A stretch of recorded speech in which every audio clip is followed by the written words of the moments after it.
My father was, he is on the left here, my father was officer of the General Staff of the Soviet Army. He was inspector of land forces, Soviet troops stationed in countries like Mongolia, Cuba, East European countries. This is the picture taken at the entrance of my Institute of Oriental Languages. It's a part of Moscow State University. As every Soviet student, I was, quote-unquote, volunteering for harvesting grain in Kazakhstan. By the end of my training in school, I was recruited by the KGB. This picture was taken on that day, and you can see again how happy it feels to be recruited by the KGB. Pay special attention to number of bottles on the table. One of my functions was to keep foreign guests permanently intoxicated the moment they land at Moscow airport. In 1967, the KGB attached me to this magazine, Look magazine. A group of 12 people arrived to USSR from United States to cover the 50th anniversary of October Socialist Revolution in my country. From the first page to the last page, it was a package of lies.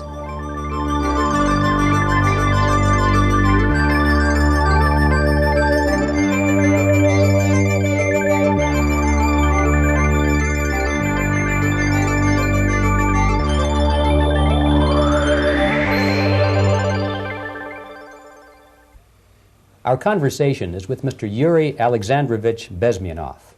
Mr. Bezmenov was born in 1939 in a suburb of Moscow. He was the son of a high-ranking Soviet Army officer. He was educated in the elite schools inside the Soviet Union and became an expert in Indian culture and Indian languages. He had an outstanding career with Novosti, which was the, and still is, I should say, the press arm or the press agency of the Soviet Union. It turns out that this is also a front for the KGB. One of his interesting assignments was to brainwash foreign diplomats when they visited Moscow. And he'll tell us a little bit about how they did this and how they planted information which eventually wound up in the press of the free world.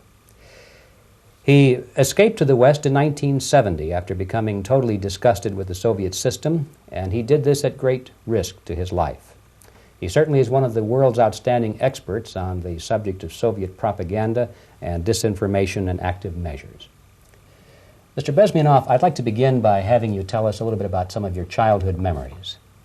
Well, the most vivid memory of my childhood was Second World War, or to be more precise, the end of the Second World War, when all of a sudden United States, from a friendly nation, which helped us to defeat Nazism, turned overnight into a deadly enemy. And it was very shocking because all newspapers were trying to present an image of belligerent, aggressive American imperialism. Most of the things that we were taught is that United States is aggressive power, which is just about to invade our beautiful, free, socialist country, that American CIA is dropping Colorado beetles on our beautiful potato fields to eliminate our crops, and each schoolboy had a picture of Colorado bug on the back page of his notebook, and we were instructed to go into collective fields to search for those little Colorado bugs. Of course, we couldn't find any, neither we could find many potatoes, and that was explained again by the encroachments of the decadent imperialist power.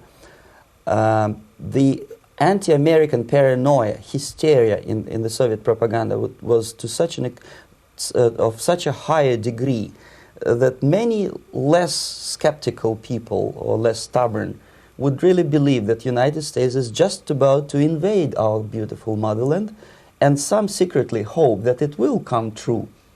That's interesting. Yes.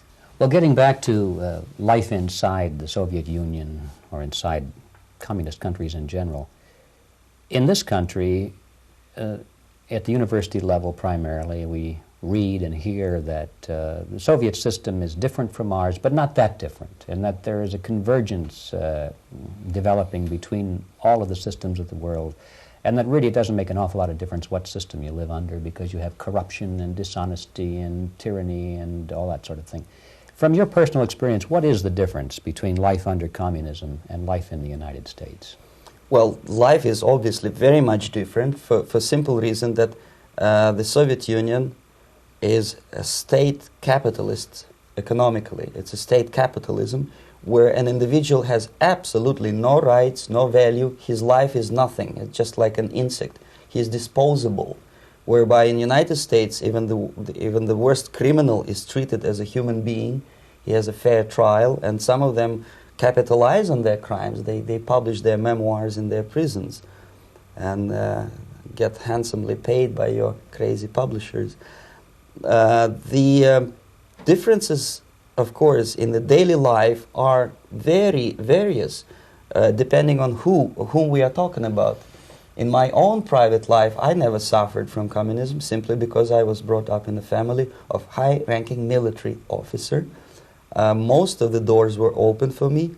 Most of my expenses were paid by the government, and I never had any troubles with the authorities or with the police. So, in other words, I would say I enjoyed, or I had good reasons to enjoy, all the advantages of so-called socialist system. Mm-hmm. My main motivations to defect had nothing to do with affluence. It was mainly moral indignation, moral protest, rebellion against the inhuman methods of the Soviet system. Well, specifically, what did you object to? I objected, first of all, against oppression of my own dissidents and intellectuals. And that was the most disgusting thing that I witnessed as a young man, young student, who was brought up a very troublesome period in our history, from Stalin to Khrushchev, from total tyranny and oppression to some kind of liberalization. Second, when I started working for the Soviet embassy in India, to my horror, I discovered that we are millions times more oppressive than any colonial or imperialist power in the history of mankind. That my country brings to India not freedom, progress, and friendship between the nations, but racism, exploitation, and slavery, and of course economical inefficiency to this country. Since I fell in love with India, I developed something which by KGB standards is extremely dangerous thing. It's called split loyalty, when an agent likes a country of assignment more than his own country. I literally fell in love with this beautiful country, a country of great contrasts, but also great humility, great tolerance, and philosophical and intellectual freedoms. My ancestors used to live in caves and eat raw meat when India was a highly civilized nation 6,000 years ago. So obviously the choice was not to the advantage of my own nation. I decided to defect and to entirely dissociate myself from that brutal regime. Mr. Bezmenov, we've read a lot about the concentration camps and the slave labor camps under the Stalin regime. Now the general impression in America is that those things are part of the past. Are they still going on today, or what is the status? Yes. There is no qualitative change in the Soviet concentration camp system. There are changes in numbers of prisoners. Again, this is unreliable Soviet statistics. We don't know how many political prisoners are there in the Soviet concentration camps. But we sure know from various sources that at each particular time there are close to 25 to 30 million of Soviet citizens who are virtually kept as slaves in forced labor camp system. The size of the population of a country like Canada is serving terms as prisoners.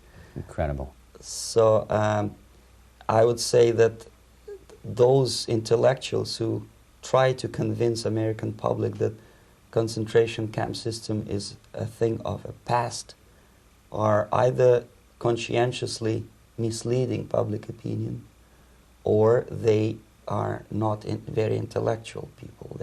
They're selectively blind. They lack intellectual honesty when they say that. Well, we've spoken about the intellectuals in this country and also the intellectuals in the Soviet Union. What about down at the broad mass level? Do the people in general, the working people, the workers in general in the Soviet Union, do they support the system? Do they tolerate it? What is their attitude? Well, average Soviet citizen, if there is such an animal, of course, does not like the system because it hurts, it kills. He may not understand the reasons. He may not have enough information or educational background to understand. But I doubt very much there are many people who are conscientiously supporting the Soviet system. There are not such people in USSR. Even those who have all the reasons to enjoy socialism, people like myself, who were a member of journalistic elite, they also hate system for different reasons, though. Not because they lack material affluence, but because they are unfree to think, they are in constant fear, duplicity, split personality. And this is the greatest tragedy for my nation. Well, what do you think are the chances of the people actually overcoming their system or replacing it? There is a great possibility that system will sooner or later be destroyed from within. There is a self-destructive mechanism built into any socialist or communist or fascist system, because there is lack of feedback, because the system does not rely upon loyalty of population. But until this Soviet junta is being supported by the Western so-called imperialists, that is, multinational companies, establishments, governments, and let's face it, intellectuals, so-called academia in the United States is famous for supporting the Soviet system.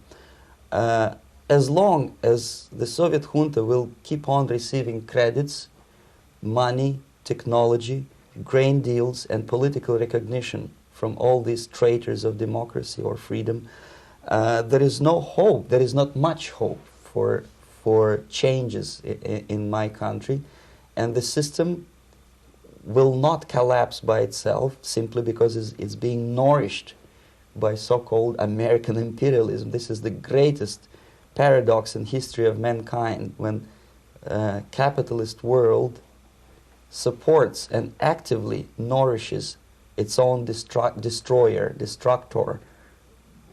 I think you're trying to tell us something in this country. Mm-hmm. I'm trying to tell you that it has to be stopped unless you want to end up in Gulag system and enjoy all the advantages of socialist equality, working for free, catching fleas on your body, sleeping on the planks of plywood in Alaska this time, I guess. That's where Americans will belong, unless they will wake up, of course, and force their government to stop aiding Soviet fascism. Well, you told us a moment ago why you left the system. I'd like to hear the details of how you did it. It must have been a very dangerous thing. It was not so dangerous, it was crazy. First of all, because defecting in India is virtually impossible, thanks to very strong pressure from the Soviet government. Excuse me, you were in India on assignment at that time. Yes, I was working for the Soviet embassy in New Delhi as a press officer. Mm-hmm. And defecting for a Soviet diplomat is next to impossible. It's a suicide, as I said, because a great friend Indira Gandhi pushed a law through parliament which says, and I quote, "No defector from any country has a right of political asylum in any embassy on the territory of Indian Republic," which is a masterpiece of hypocrisy. No other defector but a Soviet one needs a political asylum. So, knowing that perfectly well, I planned a craziest possible way to defect. I studied counterculture in India. There were thousands of young American boys and girls with no shoes, long hair, smoking hash and marijuana, studying sometimes Indian philosophy, sometimes simply pretending that they study.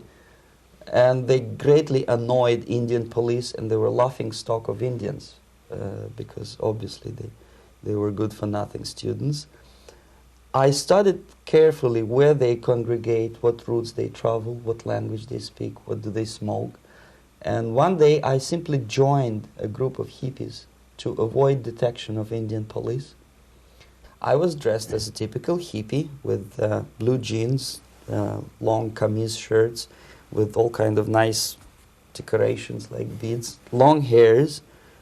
I bought a wig because for several weeks I had to turn myself from a conservative Soviet diplomat into a very progressive American hippie.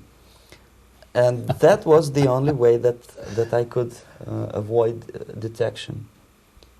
It was very interesting experience, but it was necessary because from my own knowledge as a member of Soviet embassy staff, I knew that there were many cases when Soviet defectors were betrayed by Indian police, and also some Western embassies played a very dirty role in betraying the Soviet defectors. According to our information, there were some, I wouldn't call them double agents, but simply immoral people working for this for the United States embassy, and confiding in people like this would be a suicide. So I had to be extremely careful. I could not trust anyone, and that was the reason for such a crazy way to defect. Well, had you been caught in the act of trying to get out, what would have happened to you? Oh, most likely I would end up in concentration camp, or depending on the situation and on the whim of some bureaucrat in KGB, maybe even executed. This is normal practice, quietly, of course, not publicly. But that would be the end of my defection, of course. Well, when did you finally make it to the United States?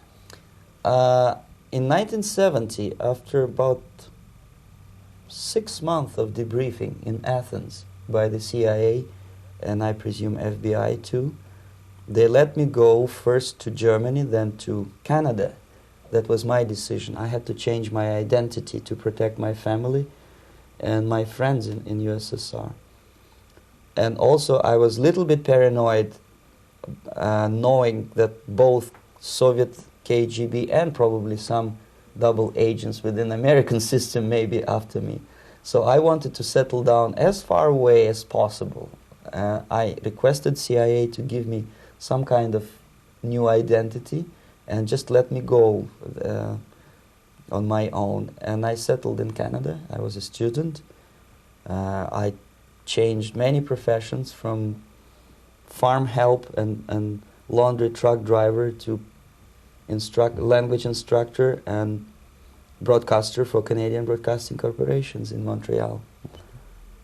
Well, have you had any threats on your life or any unpleasant in about 5 years, KGB eventually discovered that I am working for Canadian Broadcasting. I made a very big mistake. I started working for overseas service of CBC, which is similar to Voice of America, in Russian language. And of course, monitoring service in USSR picked up every new voice. Every new announcer they would make it a point to discover who he is. And in 5 years, sure enough, slowly but surely, they discovered that I am not Thomas Schumann, that I am Yuri Alexandrovich Bezmenov, and that I am working for Canadian Broadcasting, and undermining beautiful détente between Canada and USSR. And the Soviet ambassador Alexander Yakovlev made it his personal effort to discredit me. He complained to Pierre Trudeau, who is known to be a little bit soft on socialism. And the management of CBC behaved in a very strange, cowardly way, unbecoming to representatives of an independent country like Canada. They listened to every suggestion that Soviet ambassador gave, and they started shameful investigation, analyzing content of my broadcasts to USSR. And sure enough, they discovered that some of my statements were probably would be offending to the Soviet Politburo. So I had to leave my job.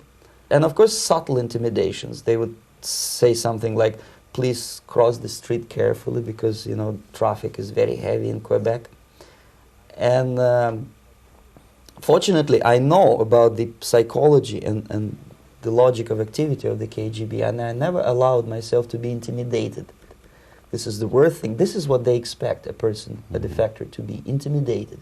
Once they spot that you are scared, they keep on developing that line And then eventually you either have to give up entirely and work for them, or they neutralize you.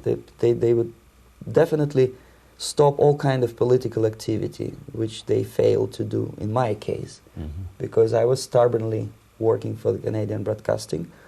And in response to their intimidations, I said that, look, this is a free country, and I am as free as you are. And I also can drive very fast. And gun control is not yet established in Canada, so I had a couple of good shotguns in my basement. So welcome to visit me someday with your Kalashnikovs machine guns. So obviously it didn't work. Intimidation didn't work. So they tried different approach, as I described. They approached on the highest level, on the level of Canadian bureaucracy. And on that level they were successful. On that level they were successful. On individual level they failed flat. Mr. Bezmenov has brought a series of slides with him that he has taken from the Soviet Union, and I think this is a good time to take a look at the slides. Yes. Now, the viewers will be able to see these slides as we talk about them. Yes, this is a collection of slides which are, some of them are snapshots from my family album, some of them are documents which I smuggled from the Soviet embassy, and some are reproductions from local mass media. I usually show them to establish my credibility as a defector. This is a picture of my native town, Mytishi, about 20 miles north from Moscow. Characteristically, there is a statue of Comrade Lenin in the central square. This is myself at the age of 7, again, characteristically, under the statue of Comrade Stalin, extending his friendly hand to peoples of the world. At that age, of course, I was still idealistically minded young communist, and I still believe that sooner or later things will go for better. But I realized that the system stinks, that something is fishy, and that ideology is fake, and the propaganda about advanced Soviet agriculture simply didn't meet the criteria of reality. If they talk about abundance of food and there is none in the stores, there must be something wrong. My father was, he is on the left here, my father was officer of the General Staff of the Soviet Army. He was inspector of land forces, Soviet troops stationed in countries like Mongolia, Cuba, East European countries. Were he alive today, most likely he would be inspecting Soviet troops in Nicaragua, Angola, and many other parts of the world. Fortunately, he died and he didn't see the disgrace, because deep inside he was a Russian patriot. He didn't like the idea of expanding Soviet military might, especially in the areas where we were not welcomed at all. Unlike many other military officers, he was reporting directly to the Minister of Defense, bypassing KGB and diplomatic service. In other words, he was a trusted military professional. And my impression that this type of people are much less hawkish and adventuristic than party bureaucrats in Kremlin. When American mass media describes Soviet military as potentially dangerous counterpart for Pentagon, I simply laugh, because I know better. I know that the most dangerous part of the Soviet power structures are not military at all. Most likely, if they come to power in my country, they'll be more sensible negotiators for nuclear disarmament and withdrawal of the Soviet troops from many parts of the world. But if someone from the party structure or the KGB structure were to give the orders for a military they have to obey, they yes, would follow, because they are professional military. But they, you see, the triangle of power and hate in USSR is the party at the top, the party elite, the oligarchy of the party, then the military and the KGB at the bottom. They hate each other, and the most hated triangle, the most hated corner of the triangle is the Communist Party bureaucrats. They are the most adventuristic, senile megalomaniacs. They can start war, I wouldn't be surprised. Not the military. They know what war is. Yes. At least my father did. This is the picture taken at the entrance of my Institute of Oriental Languages. It's a part of Moscow State University. I graduated in 1963. And I Now, excuse me, which one were you on? I am on the right. You're on the right. And on the left is my my schoolmate Vadim Smirnov, who later was a apparatchik in the Central Committee of the Soviet Union Communist Party. What is an apparatchik? It's a functionary, something like civil service in British Empire. Someone who is never fired from the service. He stays there internally. He may not be promoted too high, but he's a dependable bureaucrat who will stay forever. I studied not only languages but also history, literature, even music. I'm on this picture. I'm trying to learn how to play Indian musical instrument. I even tried to look like an Indian when I was second-year student. Not bad, really. Yes, actually, it was strongly encouraged by the instructors in my school, because the graduates of my school were later on employed as diplomats, foreign journalists, or spies. As every Soviet student, I was quote-unquote volunteering for harvesting grain in Kazakhstan. This is the biggest agricultural blunder of the Soviet government. But I didn't have much choice, of course, because the communist motto borrowed from the Bible says, "Those who do not work shall not eat." And you can see me eating, therefore I was working, and you can see how happy I was about it. I went through a very extensive physical and military training, including the military games in areas, suburban areas of Moscow.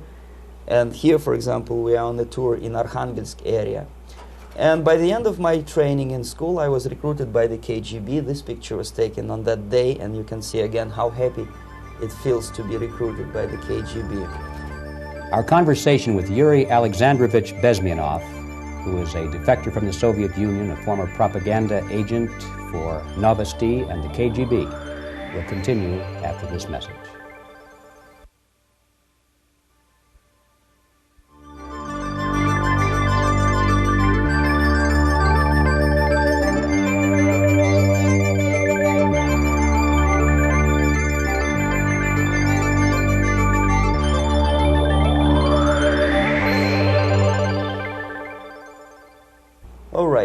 As every student in USSR, I went through very extensive physical and military training and civil defense training too. Unlike in the United States, where civil defense is virtually non-existent, zero. In USSR, every student, whatever his major subject, has to go through very extensive 4-year military and civil defense training.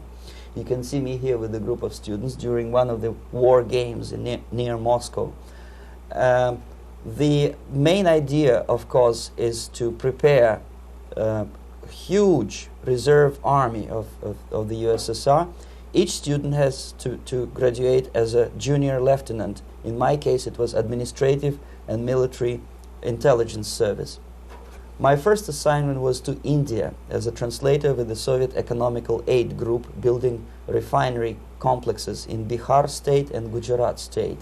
At that time, I was still naively, idealistically believing that what I was doing contributes to the understanding and cooperation between the nations.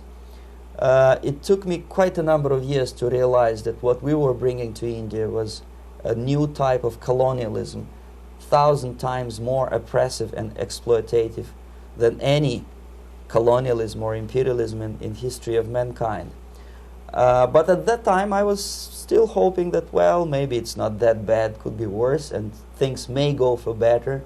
And I even tried to implement the beautiful Marxist motto, "Proletarians of all the countries unite." I tried to unite with a nice Indian girl, and I was fascinated by Indian culture, by the family life in this country. But obviously, Communist Party had different plans for my genes, so I had to marry this beautiful Russian girl. In the span of my career, I married 3 times. Most of these marriages were marriages of convenience, on advice from the Department of Personnel.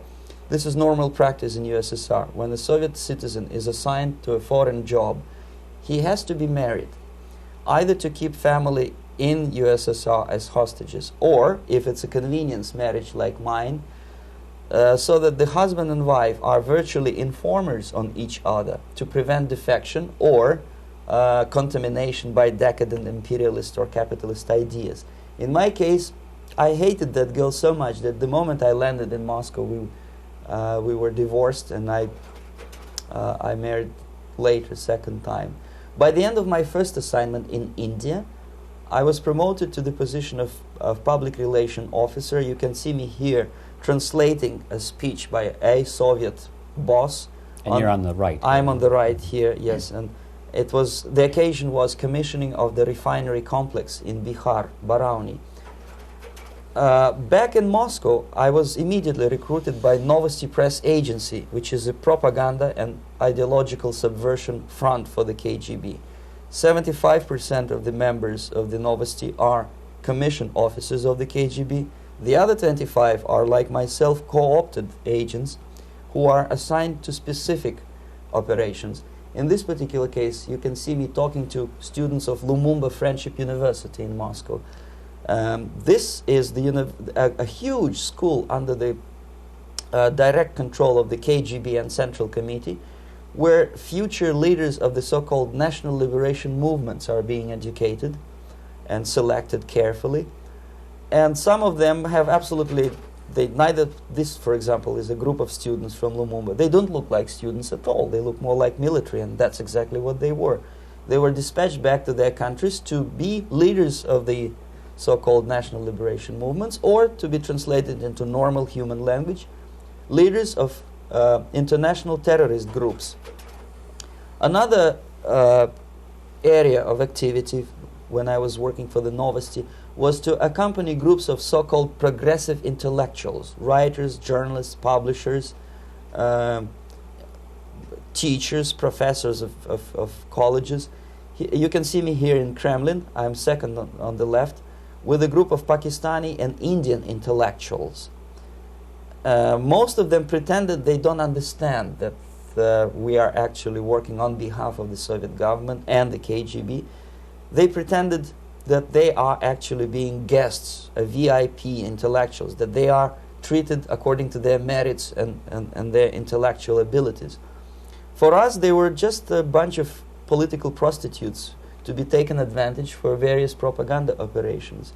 Therefore, you can see perfectly well the senior colleague of mine on the left doesn't really have that much respect on his face, and myself with a very skeptical smile, typical KGB sarcastic smile, anticipating another victim of ideological brainwashing. This is how a typical conference in Novosti headquarters in Moscow looked like. Sitting in the middle is Boris Burkov, the then director of Novosti Press Agency, high-ranking party bureaucrat in the Department of Propaganda. I am standing next to a famous Indian poet, Sumitranandan Pant. He was famous because he was an author. He was the author of a famous poem titled Rhapsody to Lenin. That's why he was invited to USSR, and everything was paid by the Soviet government.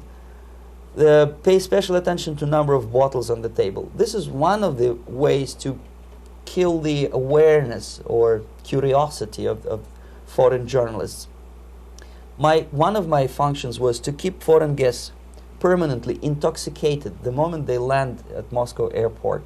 I had to take them to the VIP lounge and toast to friendship and understanding between the nations of the world.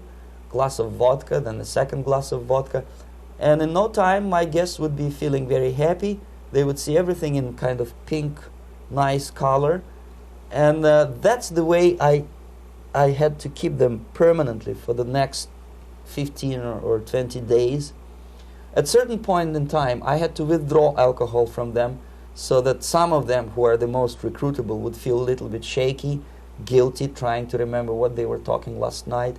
That's the time to approach them with all kind of nonsense, such as joint communique or statement for Soviet propaganda. That's the time they are the most flexible. And of course, what they didn't understand, they didn't realize or pretended not to realize, that myself, who was drinking together with them, was not drinking at all. I had ways to get rid of alcohol through various techniques, including special pills which were given to me by my colleagues. But they were taking it seriously. In other words, they would consume quite large volumes of alcohol and feel quite uneasy next morning. In 1967, the KGB attached me to this magazine, Look magazine. A group of 12 people arrived to USSR from United States to cover the 50th anniversary of October Socialist Revolution in my country. From the first page to the last page, it was a package of lies, propaganda cliché, which were presented to American readers as opinions and deductions of American journalists. Nothing could be far from truth. These were not opinions. They were not opinions at all. They were the clichés which the Soviet propaganda wants American public to think that they think. If it does make any sense at all. It sure does, because from the viewpoint of the Soviet propaganda, although there are some subtle criticism of the Soviet system, the basic message is that Russia today is a nice, functioning, efficient system supported by majority of population. That's the biggest lie. And of course, American intellectuals and journalists from Look magazine elaborated on that untruth in various different ways. They intellectualized that lie.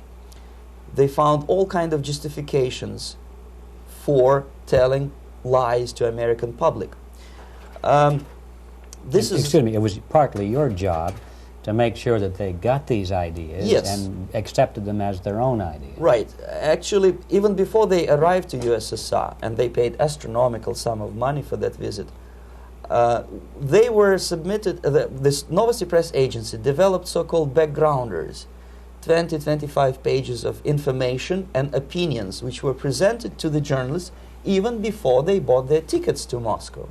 They had to analyze the situation, and judging on their reaction to that backgrounder, the local Novosti representative or local Soviet diplomat in Washington, D.C. would assess whether they be given visa to USSR or not.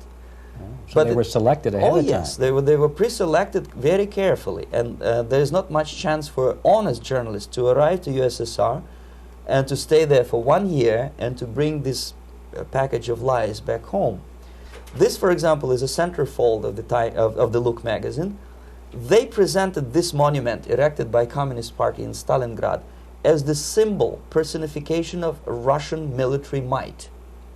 And they said in the article, which is published on the site, that Soviets are very proud of the victory in the Second World War. This is another big myth, a lie.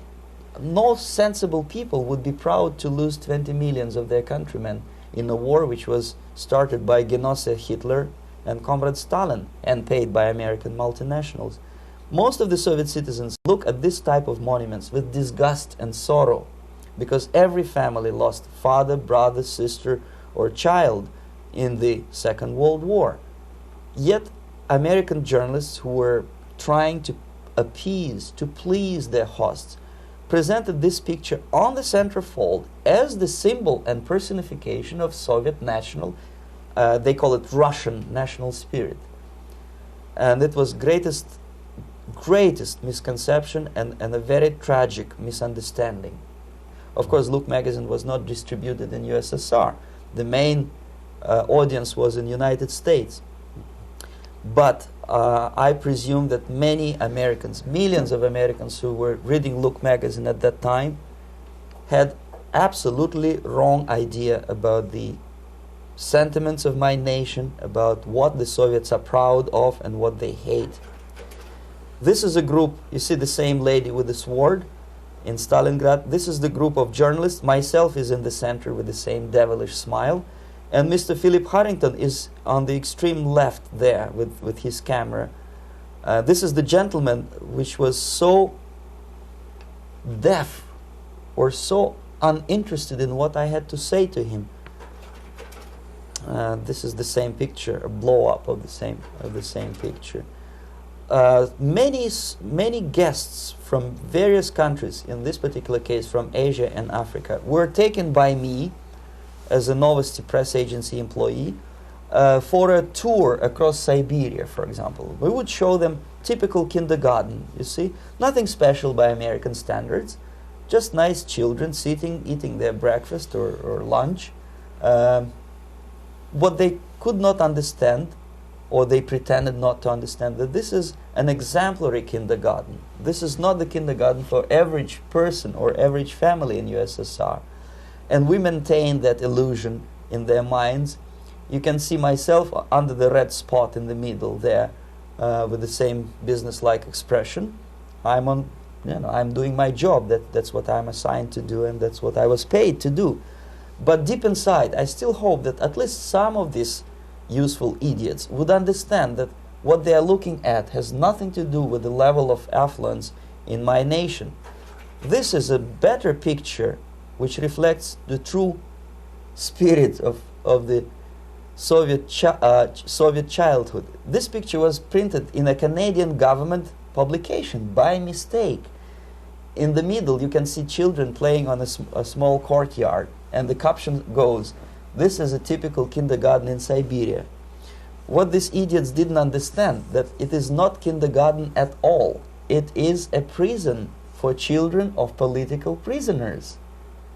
But there was not a single mentioning that what they were visiting actually was an area of concentration camps. And the job of people like myself to help them to not to notice that they are actually talking to prisoners. Most of the children were dressed, especially on the occasion of the foreigners' visit. Of course, there were no corpses on the ground. There were no machine gun guards. And well, it looks not very pleasant, as you see. It looks dull, but obviously it does not create an impression that this is actually a prison. Well, did any of the journalists have the curiosity to ask about prisons and that kind of thing? Yes. They were in Siberia. This yes. is what you associate. Yes, some of them asked questions, and naturally we would give them, for the stupid question, we give them stupid answer. No, there are no prisons in Siberia. No, most of the people who you see are free citizens of USSR. They are very happy to be here, and they are contributing to the glory of the socialist system. Some of them pretended that they believe what I was telling them, and most of them, we may discuss it later, what are the motivations of these people? Why would they stubbornly bring lies to their own population through their own mass media?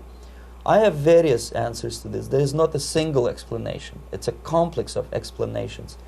It's fear, pure biological fear. They understand that they are on the territory of an enemy state, a police state. And just to save their rotten skins and their miserable jobs, their affluence back home, they would prefer to tell a lie than to ask truthful questions and report truthful information. Second, most of these schmucks were afraid to lose their jobs, because obviously if you tell truth about my country, you will not last long as a correspondent of New York Times or Los Angeles Times. They will fire you. What kind of correspondent are you? You obviously cannot find common language with Russians if they kick you out in 24 hours. So just by trying to be conformist to their own editorial bosses, they tried not to offend the sentiments of the Soviet administrators and people like myself. Deep inside, I hope they would insult my or offend my sentiments. Obviously, they preferred not to. Another reason, I refuse to believe it, but obviously, there is another reason.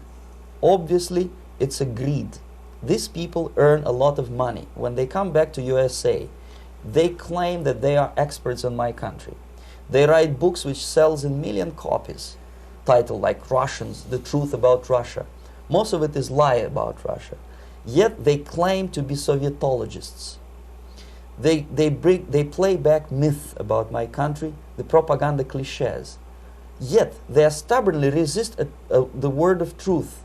If a person like Solzhenitsyn is either defecting or kicked out of USSR, they try all their best to discredit him and to discourage him. I don't have much chance to appear on national network with a true story about my country. But a useful idiot like Hendrik Smith or Robert Kaiser, they are big heroes. They come back from USSR. They say, oh, we were talking to dissidents in Russia. Big deal. Soviet dissidents are chasing American correspondents in the streets, and they are cowardly escaping from these contacts. For some strange reason, if you want to know more about Spain, you refer to Spanish writers. If you want to learn more about French, you read French writers.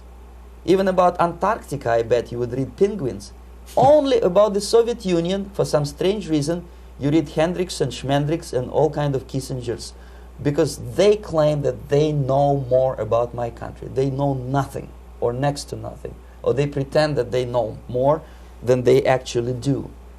I would say they are dishonest people who lack integrity and common sense and intellectual honesty. They bring back all kind of stories like that. A kindergarten in Siberia.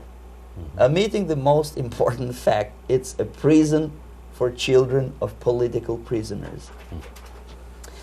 Another greatest example of monumental idiocy of American politicians. Edward Kennedy was in Moscow, and he thought that he is a popular, charismatic American politician who is easygoing, who can smile, dance at the wedding in Russian Palace of Marriages. What he did not understand, or maybe he pretended not to understand, that actually he was being taken for a ride. This is a staged wedding, especially to impress foreign media or useful idiots like Ed Kennedy. Most of the guests there, they had security clearance, and they were instructed what to say to foreigners. This is exactly what I was doing. You can see me in the same damn wedding palace in Moscow where Ed Kennedy was dancing here. You see, smiling. He thinks he's very smart. From the viewpoint of Russian citizens who observe this idiocy, he's narrow-minded, egocentrical idiot who tries to earn his own popularity through participation in propaganda farces like this. Here you can see myself. On the right, again, exemplary Soviet bride. On the left, 3 journalists from various countries, Asia, Africa, and Latin America. Obviously, they enjoying the situation. They will go back home and write the reports. We were present on a regular Soviet wedding. They were not present on a regular Soviet wedding. They were present, they were parts of a farce, of a circus performance. Another thing which I had to sometimes risking my life to explain to foreigners. Time magazine, for example, is very critical of South African racist regime. The whole article was dedicated to the shameful internal passport system where blacks are not allowing to live with whites. For some strange reason, for the last 14 years since my defection, nobody wanted to pay attention to my passport. This is my passport. It also shows my nationality, and it has a police rubber stamp, which is called propiska in Russian language, which assigns me to a certain area of residence. I cannot leave that area, same way as this black man cannot leave the area in South Africa. Yet we call South African government racist regime.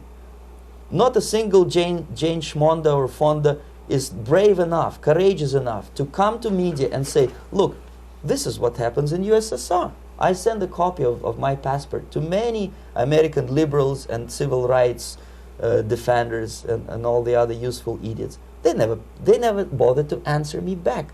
This shows what kind of integrity, what kind of honesty these people are. They're a bunch of hypocrites because they don't want to recognize a good example of racism in my country.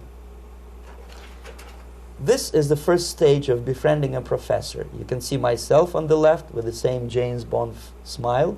On the right is my KGB supervisor, Comrade Leonid Mitrokhin, and in the middle a professor of political science in Delhi University. The next stage would be to invite him to a gathering of Indo-Soviet Friendship Society. There he is sitting next to his wife before he is being sent to USSR for free trip. Everything is paid by the Soviet government. He was made to believe that he is invited to USSR because he is a talented, sober-thinking intellectual. Absolutely false. He is invited because he is a useful idiot, because he would agree and subscribe to most of the Soviet propaganda cliché. And when he is coming back to his own country, he is going for years and years to teach the beauties of Soviet socialism to newer and newer generations of his students, thus promoting the Soviet propaganda line. The KGB was even curious about this gentleman. It may look innocent. Maharishi Mahesh Yogi, a great spiritual leader, or maybe a great charlatan and crook, depending on from which side you are looking at him. Beatles were trained at his ashram in Hardwar in India how to meditate. Mia Farrow and other useful idiots from Hollywood visited his school, and they returned back to United States absolutely zonked out of their minds with marijuana, hashish, and crazy ideas of meditation. To meditate, in other words, to isolate oneself from the current social and political issues of your own country, to get into your own bubble, to forget about troubles of the world. Obviously, KGB was very fascinated with such a beautiful school, such a brainwashing center for stupid Americans. I was dispatched by the KGB to check what kind of VIP Americans attend this school. That's you on the left. Yes, I'm on the left. I was trying to get enrolled in that school. Unfortunately, the Maharishi Mahesh Yogi asked too much. He wanted $500 American for enrollment. But my function was not actually to get enrolled in the school. My function was to discover what kind of people from United States attend this school.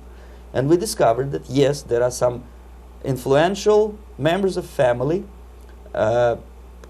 public opinion makers of United States, who come back with the crazy stories about Indian philosophy. Indians themselves look upon them as idiots, useful idiots. To say nothing about KGB, who looked at them as extremely naive, misguided people. Obviously, a VIP, say a wife of a congressman, or a prominent Hollywood personality, after being trained in that school, is much more instrumental in the hands of manipulators of public opinion and KGB than a normal person who understands, who looks through this type of fake religious training. Why would they be more susceptible to manipulation? I just mentioned that because, you see, a person who is too much involved in introspective meditation. You see, if you carefully look what Maharishi Mahesh Yogi is teaching to Americans, is that most of the problems, most of the burning issues of today can be solved simply by meditating. Don't rock the boat. Don't get involved. Just sit down, look at your navel, and meditate. And the things, due to some strange logic, due to cosmic vibration, will settle down by themselves. This is exactly what the KGB and Marxist-Leninist propaganda wants from Americans, to distract their opinion, attention, and mental energy from real issues of United States into a non-issues, into a non-world, non-existent harmony. Obviously, it's more beneficial for the Soviet aggressors to have a bunch of duped Americans than Americans who are self-conscious, healthy, physically fit, and alert to the reality. Maharishi Mahesh Yogi obviously is not on the payroll of the KGB. But whether he knows it or not, he contributes greatly to demoralization of American society. And he's not the only one. There are hundreds of those gurus who come to your country to capitalize on naivete and stupidity of Americans. It's a fashion. It's a fashion to meditate. It's a fashion not to be involved. So obviously, you can see that if KGB were that curious, if they paid my trip to Hardwar, if they assigned me to that strange job, obviously they were very much fascinated. They were convinced that that type of brainwashing is very efficient and instrumental in demoralization of the United States. Our conversation with Yuri Alexandrovich Bezmenov, who is a defector from the Soviet Union, a former propaganda agent for Novosti and the KGB, will continue after this message.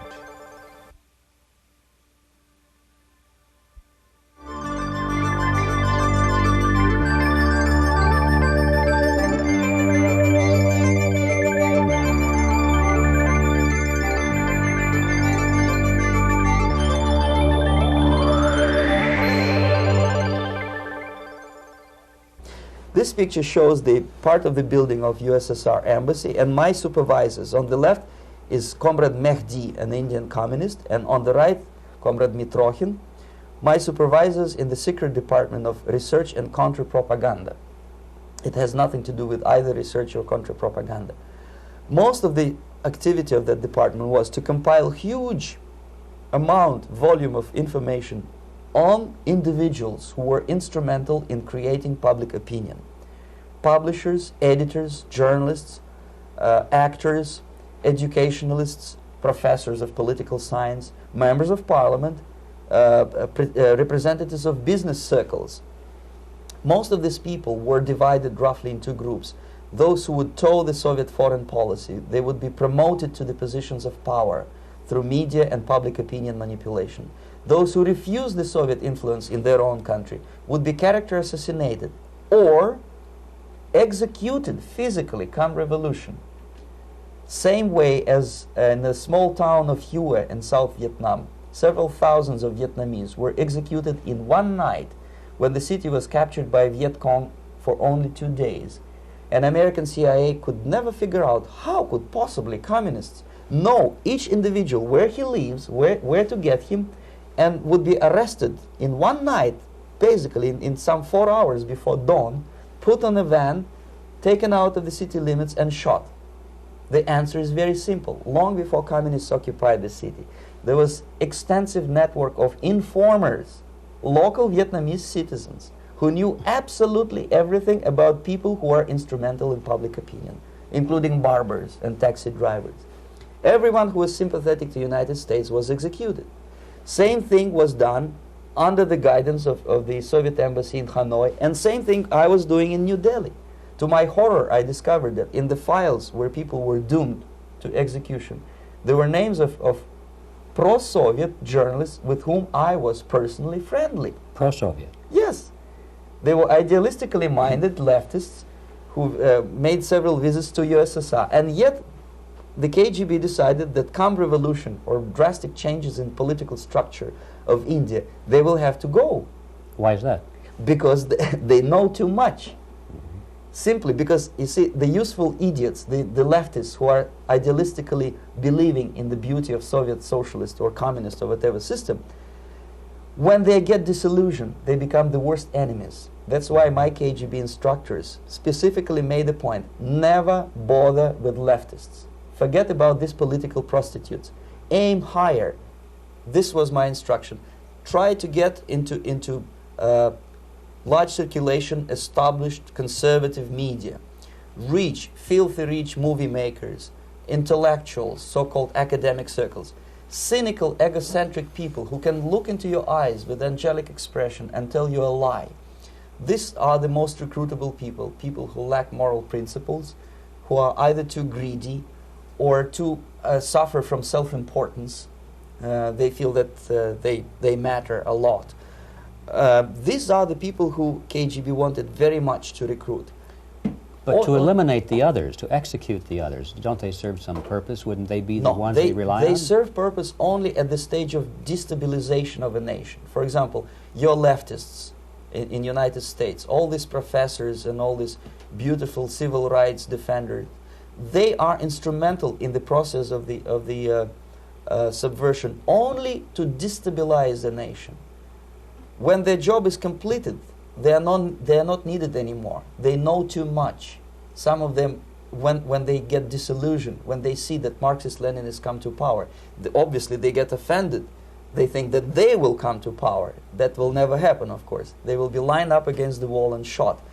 But they may turn into the most bitter enemies of Marxist-Leninists when they come to power. And that's what happened in Nicaragua. You remember most of these former Marxist-Leninists were either put to prison or one of them split, and now he's working against Sandinistas. It happened in Grenada when Maurice Bishop was already a Marxist. He was executed by a new Marxist who was more Marxist than this Marxist. Same happened in Afghanistan when first there was Taraki, he was killed by Amin, then Amin was killed by Babrak Karmal with the help of KGB. Same happened in Bangladesh when Mujibur Rahman, very pro-Soviet leftist, was assassinated by his own Marxist-Leninist military comrades. It's the same pattern everywhere. The moment they serve their purpose, all the useful idiots are either be executed entirely, all the idealistically minded Marxists, or exiled or put in prisons, like in Cuba. Many former Marxists are in Cuba, in prison. So most of the Indians who were cooperating with the Soviets, especially with our Department of Information of the USSR Embassy, were listed for execution. And when I discovered that fact, of course I was sick. I was mentally and physically sick. I thought that I'm going to explode one day during the briefing at the ambassador's office. I would stand up and say something that we are basically a bunch of murderers. That's what we are. It has nothing to do with friendship and understanding between the nation and blah, blah, blah. We are murderers. We behave as a bunch of thugs in a country which is hospitable to us, a country which with ancient traditions.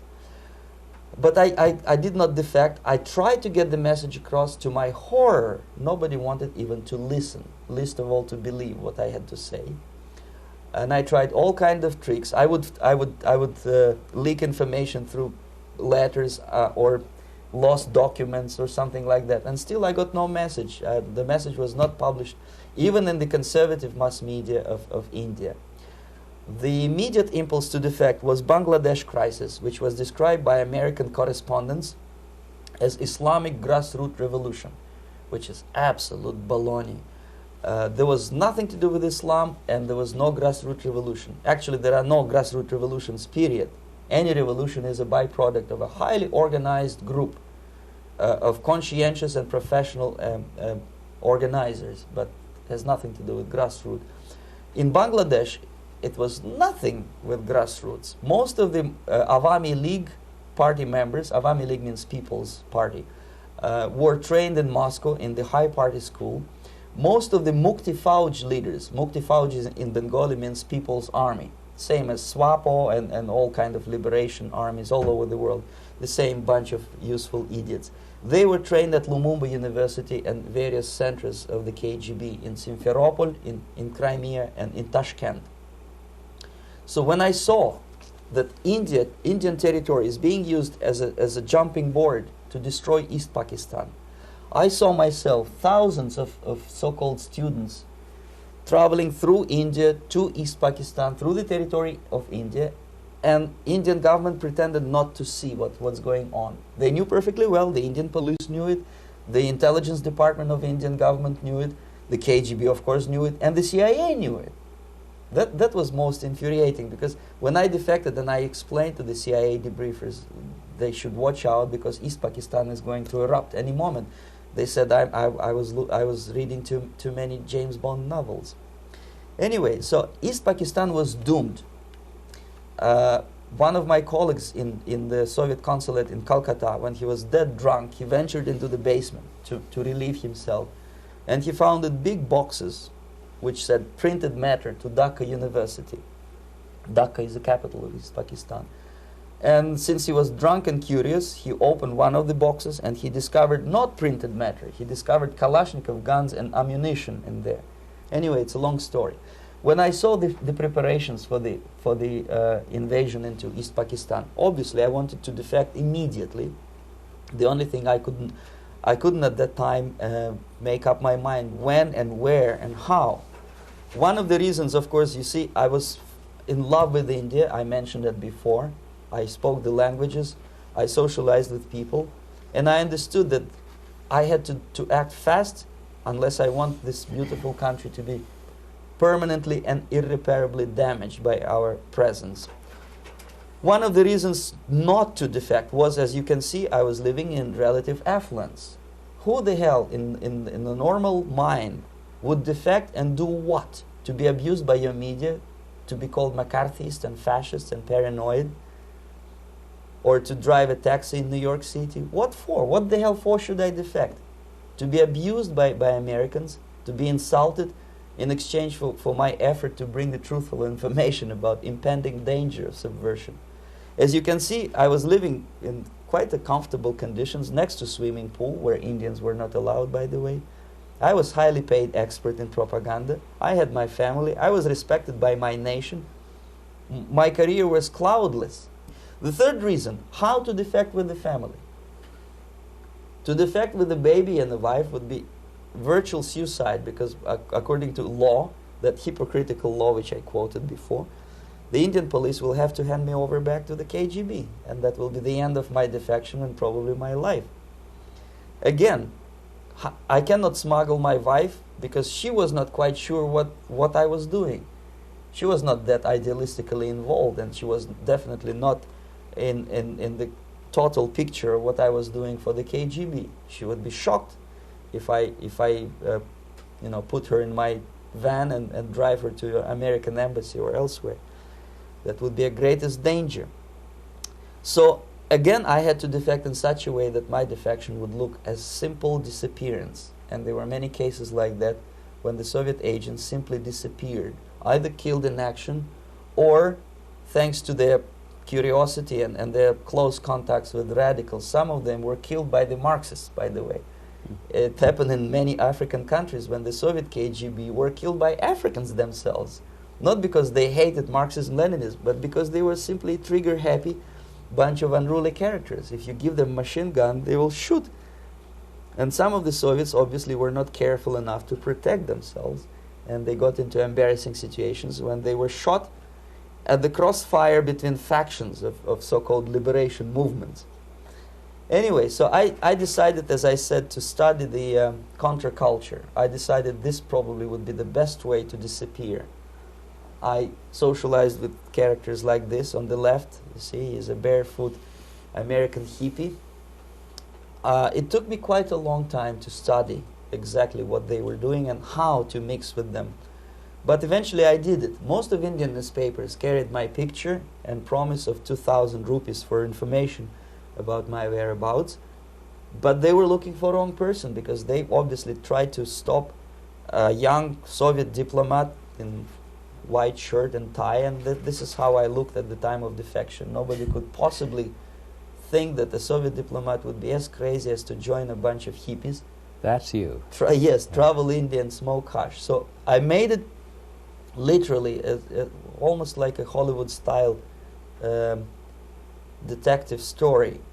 From under the nose of the KGB in Bombay airport, I landed the plane and I flew to Greece, where I was debriefed by the CIA. That's basically that's all for my slides. We can turn off the projector, then. That's very interesting. Well, you spoke several times before about ideological subversion. That is a phrase that I'm afraid some Americans don't fully understand. When the Soviets use the phrase ideological subversion, what do they mean by it?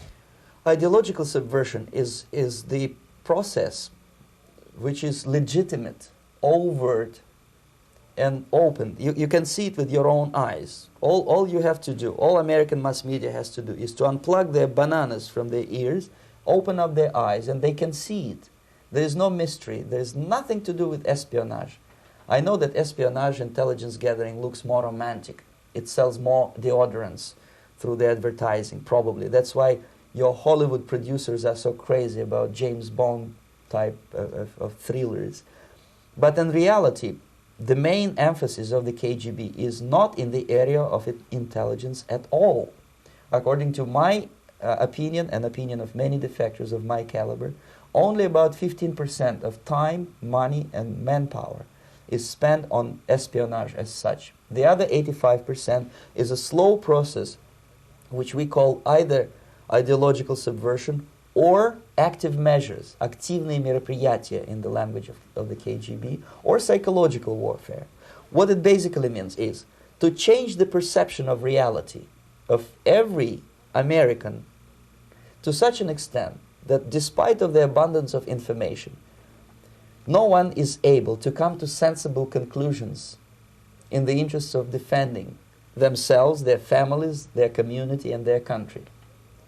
It's a great brainwashing process which goes very slow, and it's divided in 4 basic stages. The first one being demoralization. It takes from 15 to 20 years to demoralize a nation. Why that many years? Because this is the minimum number of years which requires to educate one generation of students in the country of your enemy, exposed to the ideology of the enemy. In other words, Marxism-Leninism ideology is being pumped into the soft heads of at least 3 generations of American students without being challenged or counterbalanced by the basic values of Americanism, American patriotism. The result you can see.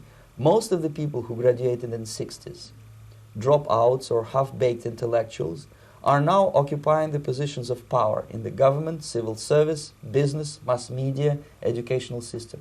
You are stuck with them. You cannot get rid of them. They are contaminated. They are programmed to think and react to certain stimuli in a certain pattern.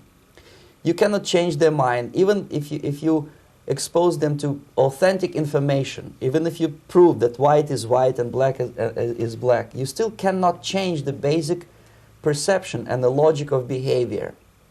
In other words, these people, the process of demoralization is complete and irreversible.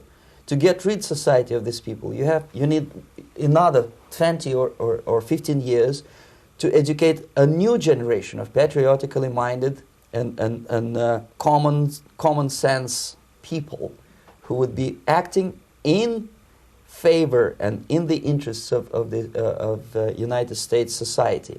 And yet these people who've been programmed and, as you say, in place and Yes. who are favorable to an opening with the Soviet concept, these are the very people who would be marked for extermination in this country? Most of them, yes. Simply because the psychological shock when they will see in future what the beautiful society of equality and social justice means in practice, obviously they will revolt. They will be very unhappy, frustrated people, and the Marxist-Leninist regime does not tolerate these people. They will join the links of dissenters, dissidents. Unlike in present United States, there will be no place for dissent in future Marxist-Leninist America. Here you can get popular like Daniel Ellsberg and filthy rich like Jane Fonda for being dissident, for criticizing your Pentagon. In future, these people will be simply squashed like cockroaches. Nobody is going to pay them nothing for their beautiful, noble ideas of equality. This they don't understand, and it will be a greatest shock for them, of course. The demoralization process in the United States is basically completed already. For the last 25 years, actually it's overfulfilled, because demoralization now reaches such areas where previously not even Comrade Andropov and all his experts would even dream of such a tremendous success. Most of it is done by Americans to Americans, thanks to lack of moral standards. As I mentioned before, exposure to true information does not matter anymore. A person who was demoralized is unable to assess true information. The facts tell nothing to him. Even if I shower him with information, with authentic proof, with documents, with pictures, even if I take him by force to the Soviet Union and show him concentration camp, he will refuse to believe it until he is going to receive a kick in his fat bottom. When a military boot crashes his balls, then he will understand, but not before that. That's the tragic of the situation of demoralization. So basically America is stuck with demoralization, and unless, even if you start right now, here, this minute, you start educating new generation of Americans, it will still take you 15 to 20 years to turn the tide of ideological perception of reality back to normalcy and patriotism. The next stage is destabilization. This time, subverter does not care about your ideas and the patterns of your consumption. Whether you eat junk food and get fat and flabby, doesn't matter anymore. This time, and it takes only from 2 to 5 years to destabilize a nation, what matters is essentials: economy, foreign relations, defense systems. And you can see it quite clearly that in some areas, in such sensitive areas as defense and economy, the influence of Marxist-Leninist ideas in the United States is absolutely fantastic. I could never believe it 14 years ago when I landed in this part of the world, that the process will go that fast. The next stage, of course, is crisis. It may take only up to 6 weeks to bring a country to the verge of crisis. You can see it in Central America now. And after crisis, with a violent change of power, structure, and economy, you have so-called the period of normalization. It may last indefinitely. Normalization is a cynical expression borrowed from Soviet propaganda. When the Soviet tanks moved into Czechoslovakia in '68, Comrade Brezhnev said, "Now the situation in brotherly Czechoslovakia is normalized." This is what will happen in the United States if you allow all these schmucks to bring the country to crisis, to promise people all kind of goodies and the paradise on earth, to destabilize your economy, to eliminate the principle of free market competition, and to put a big brother government in Washington, D.C., with benevolent dictators like Walter Mondale, who will promise lots of things, never mind whether the promises are fulfillable or not. He will go to Moscow to kiss the bottoms of new generation of Soviet assassins, never mind. He will create false illusions that the situation is under control. Situation is not under control. Situation is disgustingly out of control. Most of the American politicians, media, and educational system trains another generation of people who think they are living at a peacetime. False. United States is in the state of war, undeclared total war against the basic principles and the foundations of this system. And the initiator of this war is not Comrade Andropov, of course. It's the system. However ridiculous it may sound, the world communist system or the world communist conspiracy, whether I scare some people or not, I don't give a hoot. If you are not scared by now, nothing can scare you. But you don't have to be paranoid about it. What actually happens now, that unlike myself, you have literally several years to live on unless the United States wake up. The time bomb is ticking. With every second, the disaster is coming closer and closer. Unlike myself, you will have nowhere to defect to, unless you want to live in Antarctica with penguins. This is it. This is the last country of freedom and possibility. Okay, so what do we do? What is your recommendation to the American people? Well,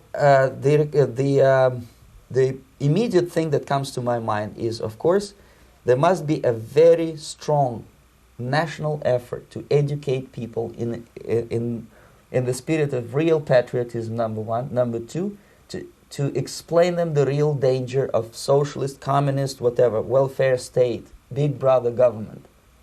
If people will fail to grasp the impending danger of that development, nothing ever can help United States. You may kiss goodbye to your freedom, including freedoms to homosexuals, to prison inmate. All this freedom will vanish, evaporate in 5 seconds, including your precious lives. The second thing, the moment at least part of United States population is convinced that the danger is real, they have to force their government. And I'm not talking about sending letters, signing petitions, and all this beautiful, noble activity. I'm talking about forcing United States government to stop aiding communism. Because there is no other problem more burning and urgent than to stop the Soviet military-industrial complex from destroying whatever is left of the free world.